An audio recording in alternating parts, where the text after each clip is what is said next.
আমাদের honourable president Barasat press ক্লাবের mister Dhritarashtra Dutta মহাশয়কে তার মন্তব্য রাখার জন্য স্বাগতম স্বাগতম সুস্বাগতম। আনন্দম আনন্দম আনন্দম। আজকের এই মহতী অনুষ্ঠানে উপস্থিত সকলকে আমি আমার মনের মণিকোঠা থেকে প্রণাম জানাচ্ছি। এতক্ষণ যারা মঞ্চে বিভিন্ন বক্তব্য রাখছিলেন তাদের সকলকে প্রণাম জানাচ্ছি। এখানে আমার সহকর্মী বন্ধু সাংবাদিক যারা রয়েছেন তাদেরকে আমি শুভেচ্ছা জানাচ্ছি যে তারা এই ধরনের একটা অনুষ্ঠানকে কভার করতে এসেছেন। এছাড়া আজকের এই মঞ্চের অত্যন্ত একটা পবিত্র পরিবেশ ফিরিয়ে এনেছেন যার সঞ্চালনায়, যার সুরের মূর্ছনায় মানে অত্যন্ত সুললিত হয়ে উঠেছে এই অনুষ্ঠান, যার কণ্ঠে তিনি হচ্ছেন সর্বাণী চ্যাটার্জি সঞ্চালিকা। তার জন্য একবার জোর করে হাততালি হোক। আমরা বসে থাকলে কিন্তু চলবে না। আমরা সবাই জানি যে আজকে ডক্টর বিধানচন্দ্র রায়ের জন্মদিন, কিন্তু এই বিধানচন্দ্র রায়ের সঙ্গে এই বিধাননগর ওয়েলফেয়ার সোসাইটির যিনি কর্ণধার সম্পাদক রয়েছেন মধুসূদন চক্রবর্তী, তাদের দুজনের মধ্যে মিল কোথায়? ডক্টর বিধানচন্দ্র রায়ের কথা এখানে অনেকে বলে গিয়েছেন। উনি যখন এই রাজ্যের পশ্চিমবাংলার মুখ্যমন্ত্রী ছিলেন, উনি ঘোষণা করেছিলেন যে তার দপ্তরের যারা কর্মী রয়েছেন, সরকারি কর্মী, তাদেরকে বিকেল 5টার মধ্যে প্রত্যেকটা কর্মীকে ঘরে ফিরে যেতে হবে। কেউ আর এই কাজের মধ্যে কেউ থাকতে পারবে না, সবাইকে ঘরে ফিরে যেতে হবে। এবং সবাই চলে যাওয়ার পরে উনি ওই রাইটার্স বিল্ডিং এ বসে বিধানচন্দ্র রায় তার যিনি সেক্রেটারি ছিলেন তার সঙ্গে বিভিন্ন বিষয় নিয়ে আলোচনা পরামর্শ করতেন। তো একজন ঝাড়ুদার, সেই ঝাড়ুদার সেই দিন রাইটার্স বিল্ডিং এ সন্ধ্যা 7টার সময় ঝাড় দিচ্ছেন আর কাশি হচ্ছে। তো বিধানচন্দ্র রায় তার কাশিটা শুনতে পেয়ে তার সেক্রেটারিকে বললেন যে লোকটা ঝাড় দিচ্ছে তাকে ডেকে নিয়ে আসো। তাকে যখন ডেকে নিয়ে আসা হয়, সে প্রথমেই সেক্রেটারিকে বলে, স্যার আমার চাকরিটা খাবেন না, আমাকে বাঁচান। এবং বিধানচন্দ্র রায়ের কাছে অনুরোধ করে যে স্যার আমার ভুল হয়ে গেছে, আমি 7টার সময় কাজ করছি, আমাকে স্যার ক্ষমা করে দিন, আমাকে মাফ করুন। তখন বিধানচন্দ্র রায় তাকে বলেছিল যে তোমাকে সেই জন্য আমি ডাকিনি, তোমার এই কাশিটা শুনে আমার মনে হলো তুমি গুরুতর অসুস্থ, তোমাকে এক্ষুনি হাসপাতালে যেতে হবে। তার সেক্রেটারিকে বললেন হাসপাতালে পাঠিয়ে দাও। হাসপাতালে নিয়ে যাওয়ার পরে দেখা গেল যে ওই লোকটির টিবি হয়েছে। টিবি যে রোগটা খুব মারাত্মক, সেই টিবি হয়েছে। সেই লোকটিকে তখন তার ওই চিকিৎসা করার সময় সেক্রেটারিকে বললেন যে এর যাতে যে কদিন মানে চাকরি থেকে মানে চাকরিতে আসতে পারবে না, অনুপস্থিত থাকবে, সেই কটা দিনের জন্য যেন বেতন পেয়ে যায়, সেই ব্যবস্থাটা সেক্রেটারিকে করতে বললেন। তো সেক্রেটারি বললেন যে স্যার আমি তো আমার হাতে ক্ষমতা আছে, মাত্র 2 দিন 3 দিনের জন্য আমি ছুটি মঞ্জুর করতে পারি, কিন্তু এত লম্বা ছুটি আমি কি করে মঞ্জুর করব? তখন ডক্টর বিধানচন্দ্র রায় বলেছিলেন যে আমার যে সরকার, এটা হচ্ছে মানুষের রক্ষা করার সরকার, আমার যে সরকার মানুষকে বাঁচিয়ে রাখার সরকার, অর্থাৎ এই ছুটি মঞ্জুর করতে হবে সবেতনে, এবং তার পরিবারের যারা আছে তাদের সকলের যাতে পরিবার চলে সেই ব্যবস্থা করতে হবে। এটা ছিলেন হচ্ছে ডক্টর বিধানচন্দ্র রায়। অনেকে অনেকগুলো উদাহরণ দিয়ে গেছে।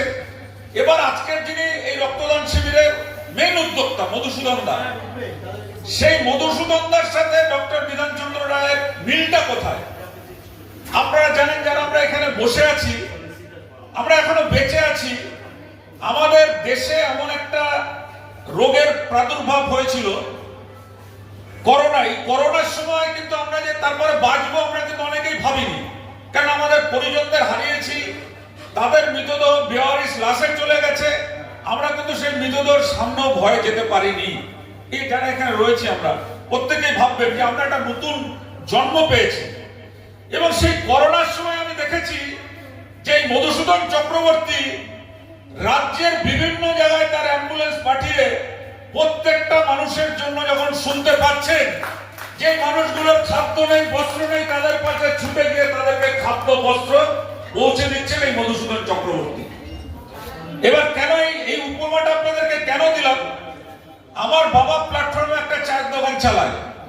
তো করোনার সময় আপনারা জানেন যে সেই চায়ের দোকান সর্বত্র বন্ধ ছিল, সব দোকানপাট বন্ধ ছিল। তো সেই নিয়ে আমি একটা ফেসবুকে লেখা লিখেছিলাম যে আজকের আমার বাবা প্ল্যাটফর্মে গেল, গিয়ে প্ল্যাটফর্মের বাইরে থেকে তার দোকানটা দেখলো, দেখে চোখের জল ফেলে আবার বাড়িতে ফিরে আসলো।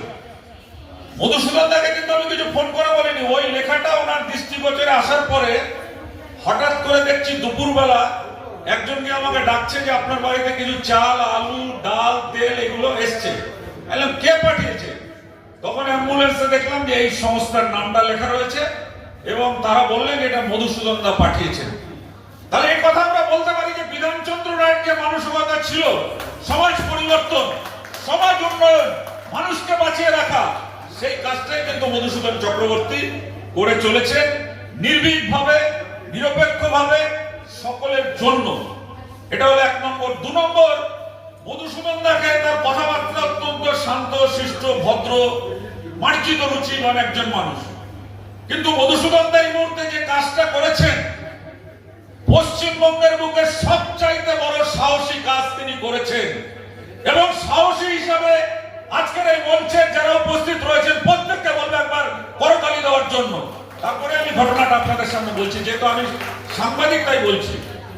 আপনারা দেখেছেন যে বিধাননগরের প্রাক্তন মেয়র, বিধাননগরের অধুনা চেয়ারম্যান, বিধাননগরের বিধায়ক ছিলেন যিনি, সেই নেতা যে মধুসূদন দার থেকে 1 কোটি টাকা ঘুষ নিয়েছিলেন এবং তাকে যখন ফোন করেছিলেন এবং মধুসূদন দার কাছে তার কিন্তু কোনো পাওনা ছিল না, আপনারা সেই রেকর্ডিংটা শুনেছেন। যে রেকর্ডিংটাতে মধুসূদন দা তাকে বলছেন যে আমি আপনাকে টাকা দেবো, তারপরে মধুসূদন দাকে বলছে আপনার লজ্জা করে না? আপনাদের তো কোনো সম্মান নেই। আরে বাবা, তুই একজনকে তোলাবাজি করে টাকা নিবি, যে লোকটা সম্মানের জন্য মানুষের সাথে কাজ করেন তাকে ধমক দিবি? আজকে দেখুন, সরকারের পতন হওয়ার পরে মধুসূদন দার উদ্যোগে আজকে যে কাজ হয়েছে, সেই দুষ্কৃতীকে গ্রেফতার করা হয়েছে এবং গ্রেফতার করে আপনারা দেখুন যে কত পরিমাণের সোনা, কত পরিমাণের টাকা উদ্ধার হয়েছে, গরিবের টাকা। এবং শুধু তাই নয়, এনফোর্সমেন্ট ডিরেক্টর যেটা রয়েছে, ইডি যেটাকে বলে, সেই সংস্থাও তৈরি তদন্ত করছে। তাহলে এর কৃতিত্ব কার? এর কৃতিত্ব হচ্ছে আমাদের মধুসূদন চক্রবর্তী। সেই জন্য আমি বলছি যে মধুসূদন যে কাজগুলো করে। আর শেষ একটা মধুসূদন দার একটা উদাহরণ দিয়ে শেষ করতে চাই। আমি ওই মেয়েটির বাবাকে এখানে দেখছিলাম, যে মেয়েটির বাবা দক্ষিণেশ্বরের মন্দিরের সামনে ফুটপাতে বসে কতগুলো প্লাস্টিকের খেলনা বিক্রি করে, যার কথা কেউ শোনে না, যাকে কেউ মানুষ বলে মনে করে না। যে সমাজের কোন স্তরে গিয়ে যদি কোনো আবেদন করে তাকে লাঠি মারা হয়। কেন হয় জানেন? সেই মানুষটা গরিব মানুষ, সে ফুটপাতে হকারি করে, তার পেট চালাতে প্লাস্টিকের সামগ্রী বিক্রি করে, তাই তার কথা কেউ শোনে না। তার মেয়েটাকে, মানে সে গৃহ শিক্ষিকার কাছে পড়তে গিয়ে তার মেয়েটাকে অপহরণ করে তুলে নিয়ে যাওয়া হয়। অপহরণ করে তুলে নিয়ে যাওয়ার পরে সেই লোকটি দিনের পর দিন বালি যে নিশ্চিন্তা থানায় আছেন। দেখুন, আমি সব একদম অকপটে বলছি, ভিডিও হচ্ছে। আমার একটা কথা যদি মিথ্যে প্রমাণিত হয়, আপনারা যা বলবেন তাই করবেন। আমি কিন্তু এই সাংবাদিকতার ক্ষেত্রেও আমি মনে করি আমি সাংবাদিক হওয়ার জন্য আসিনি। আমার কাজ হচ্ছে যারা সমাজে দুর্নীতি করে, যারা সমাজকে ভেঙে টুকরো টুকরো করার চেষ্টা করে, যারা এই সমাজটাকে, মানুষের মেরুদণ্ডকে ভেঙে ফেলার চেষ্টা করে, তাদের বিরুদ্ধে লড়াই করার জন্যই আমার জন্ম।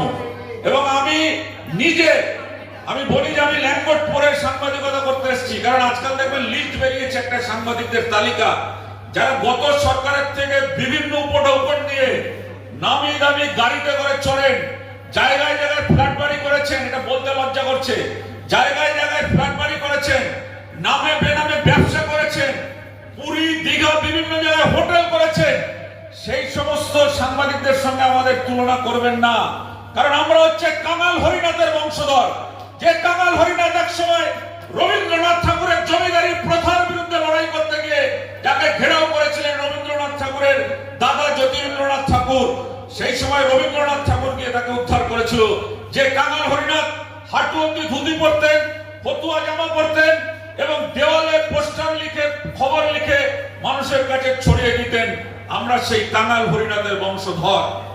এবার যে কথা বলছিলাম যে সেই লোকটি যিনি বাড়িতে থাকেন, ফুটপাতে দোকান করেন, তার মেয়ে অপহরণ হয়ে গেল 1 বছর, তাকে উদ্ধার করার কেউ নেই, পুলিশ নেই, নেতা নেই, কোনো মানুষ নেই। আমরা তো অনেকে এখন আত্মকেন্দ্রিক হয়ে গেছি, নিজের কথা ছাড়া আমরা কিন্তু অন্যের কথা ভাবি না। কিছু মনে করবেন না। কেন বলছি এ কথা? দেখবেন যে কোনো ঘটনা ঘটলে আমরা ছবি তুলতে ব্যস্ত হই, কোনো ঘটনা ঘটলে আমরা নিজেদের কাজে চলে যাই, পানের পিক ফেলতে ফেলতে, সিগারেটের রিং ছাড়তে ছাড়তে আমার গন্তব্যস্থলে চলে যাই। কারাই সমাজের জঞ্জাল সাফ করবেন? অনেকেই বলছিলেন মধুসূদন চক্রবর্তী সমাজসেবী। আরে বাবা, সমাজসেবী সবাই হতে পারে। আমি বলছি মধুসূদন চক্রবর্তীকে উনি সমাজসেবী নয়, উনি হচ্ছেন সমাজ সংস্কারক। সমাজ যারা পরিবর্তন করেন, সমাজের যারা উপকার, তারা কখনো সমাজসেবী নয়, তারা হচ্ছে সমাজ সংস্কারক। এবং সেই মানুষটির, যার মেয়েটিকে 1 বছরের জন্য, তাকে যখন তার কোনো খোঁজ নেই, মধুসূদনদার নজরে আসলো যে একটি বাচ্চা মেয়ে 11 ক্লাসে পড়তে পড়তে নিখোঁজ হয়ে গেছেন। মধুসূদনদা সেই পরিবারটির পাশে দাঁড়ালেন। শুধু দাঁড়ালেন না, সেই পরিবারটির পাশে দাঁড়িয়ে কলকাতা হাইকোর্টে তিনি রিট পিটিশন ফাইল করলেন এবং সেই রিট পিটিশন মামলা ফাইল করার পরে তিনি অর্ডার বার করলেন পশ্চিমবঙ্গ পুলিশকে যে ওই মেয়েটিকে 3 মাসের মধ্যে খুঁজে বার করতে হবে। এবং তার পরবর্তীতে সেই পুলিশের সঙ্গে যোগাযোগ করে 3 মাস পরে মহারাষ্ট্রের পুনের একটা কুঠুরি ঘর থেকে সেই মেয়েটাকে উদ্ধার করে আনলেন মধুসূদন চক্রবর্তী। আর কেউ নয়, এই বিধাননগর সোশ্যাল ওয়েলফেয়ার সোসাইটির যিনি কর্ণধার, সেই মধুসূদন চক্রবর্তী মেয়েটাকে উদ্ধার করে নিয়ে আসলেন আমাদের পশ্চিম বাংলায়। শুধু নিয়ে আসলেন নয়, একটা বোঝেন তো যে 1 বছর একটা মেয়ে যখন মহারাষ্ট্রের পুনের একটা কুঠুরি ঘরের মধ্যে বন্ধ থাকে, সেই মেয়েটার জীবন কি হতে পারে, সেই মেয়েটার আশা আকাঙ্ক্ষা সব স্বপ্ন তার বিসর্জন হয়ে যায়। দাঁড়ালেন আবার সেই মধুসূদন চক্রবর্তী তার পাশে দাঁড়িয়ে তাকে বুঝিয়ে, তার মস্তিষ্ক সুন্দর রেখে, তাকে কাউন্সিলিং করিয়ে তাকে আবার স্কুলে ভর্তি করালেন। এবং স্কুলে ভর্তি করানোর পরে এবছর শুনলে আপনারা খুব খুশি হবেন যে সেই মেয়েটি এবার যে উচ্চ মাধ্যমিক পরীক্ষা হয়েছে, সেই উচ্চ মাধ্যমিক পরীক্ষায় 5টি লেটার নিয়ে পাস করেছেন। 5টি লেটার নিয়ে পাস করেছেন। শুধু নয়, তিনি শপথ নিয়েছেন যে মধুসূদন চক্রবর্তী আমার জন্য যা করেছেন, আমি জীবনে তার ঋণ শোধ করতে পারবো না। এবং আমিও শপথ নিচ্ছি মধুসূদনের সেই ঋণ শোধ করব আমি একজন সেবাব্রতী নার্স হয়ে। এটা নারীদের কাছে একটা লড়াই হতে পারে। যারা এখানে আমার মায়েরা বসে আছেন, বোনেরা বসে আছেন, তাদের কাছে ওটা একটা লড়াই হতে পারে যে একটা বন্ধ কুঠুরিতে 1 বছর বন্ধ থাকার পরে সেই মেয়েটা যখন ফিরে এসে শপথ নেয়, 5টা বিষয়ের লেটার নিয়ে পাস করে, সেই মেয়েটা যখন শপথ নেয় যে আমি সেবাব্রতী নার্স হব, এর থেকে ভালো কিছু হতে পারে না। আমি আমার বক্তব্য দীর্ঘায়িত করতে চাই না, অনেক এরকম উদাহরণ রয়েছে, আমি বলতে থাকলে সারাদিন লাগবে। কারণ মধুসূদন চক্রবর্তীকে আমি বহুদিন যাবৎ তাকে চিনি। আমার এখানে দাদা রয়েছে নাগরপাড়ায়, আপনারা সবাই চিনেন, এই সংস্থার সাথে যুক্ত রয়েছেন মনাদা। তিনি বহু বছর ধরে মধুসূদনদার এখানে আসেন এবং মধুসূদনদা শুধুমাত্র কিন্তু নিজেকে সল্ট লেকের মধ্যে সীমাবদ্ধ রাখেননি। তিনি যে একজন প্রকৃত সমাজ সংস্কারক। এখানে আমাদের আগরপাড়া থেকে এসছেন গণবিবাহ কমিটির সম্পাদক দীপক মজুমদার। তারা প্রত্যেক বছর একটা গণবিবাহের অনুষ্ঠান করেন আগরপাড়াতে। এই মধুসূদন চক্রবর্তী কিন্তু সেই অনুষ্ঠানের জন্য যে গরিব মেয়েদের 10টা 12টা বিয়ে দেওয়া হয়, তাদের খাট, আলমারি এবং বিভিন্ন সামগ্রী দিয়ে মধুসূদন চক্রবর্তী তাদের সাহায্য করেন। সুতরাং একটা লোক যদি আত্মকেন্দ্রিক হতেন, তাহলে তিনি শুধু তার এই সল্ট লেকের জন্যই করতেন, কিন্তু তিনি সল্ট লেকের বাইরে গিয়েও তিনি কাজ করেন। আমাদের এটা বলতে খুব খারাপ লাগে যে যারা দেখবেন ভালো কাজ করে, যারা সমাজ পরিবর্তনের স্বপ্ন দেখে, এই সমাজ তাদের স্বীকৃতি দিতে চায় না। এই সমাজ চায় হচ্ছে বাহুবলী কারা আছে, এই সমাজ চায় যে কার বিরুদ্ধে কটা খুনের কেস আছে, কে রাস্তায় গিয়ে বোম মারতে পারবে, কে পিস্তল দিয়ে মানুষকে চমকে তোলাবাজি করতে পারবে, তাদেরকে মর্যাদা দেওয়া হয়। এখানে যারা উপস্থিত রয়েছেন, আমি তাদের সকলের কাছে করজোড়ে প্রার্থনা করব যে আপনারা সবাই আশীর্বাদ করুন যে মধুসূদন দা যে স্বপ্ন দেখে সমাজ পরিবর্তনের, যে প্রত্যেকটা মানুষ আমরা সমানভাবে থাকবো, প্রত্যেকটা মানুষ গরিব বড়লোক অর্থনৈতিকভাবে কোনো ভেদাভেদ থাকবে না, যে মানুষটা ফুটপাতে হকারি করেন আর যে মানুষটা এখানে বসে রয়েছেন, যে মানুষটা এই সাততলা বাড়িতে রয়েছেন, প্রত্যেকের মধ্যে কোনো ভেদাভেদ থাকবে না। সবাই একসাথে এক মতে এক পথে চলে আগামী সমাজকে আমরা পরিবর্তন করব। এই কথা বলে আপনাদের সকলকে আরো একবারের জন্য আমি আমার মনের মণিকোঠা থেকে শ্রদ্ধা এবং বারাসাত প্রেস ক্লাব আমাদের যেটা রয়েছে তার পক্ষ থেকে আপনাদের সকলকে গভীর শ্রদ্ধা এবং ভালোবাসা জানিয়ে আমি আমার বক্তব্য শেষ করছি। সবাই ভালো থাকবেন। বক্তব্য কি করে শেষ হলো? তোমাদের